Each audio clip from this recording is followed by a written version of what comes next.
In this segment of the PowerPoint tutorial, I'll demonstrate how to blank the screen when presenting a PowerPoint to your audience. So there are times where you want to capture the audience's attention and you want to blank your PowerPoint as you're presenting.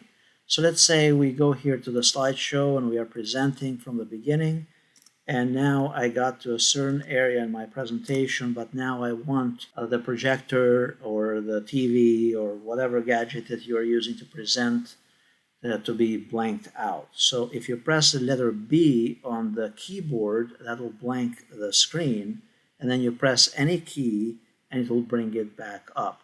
If you press the letter W, it will make everything white on your screen. Press any key again, it will bring everything back to where you were before. So this is again helpful for capturing the audience's attention so that they are paying attention to you rather than to the slides at that point in time.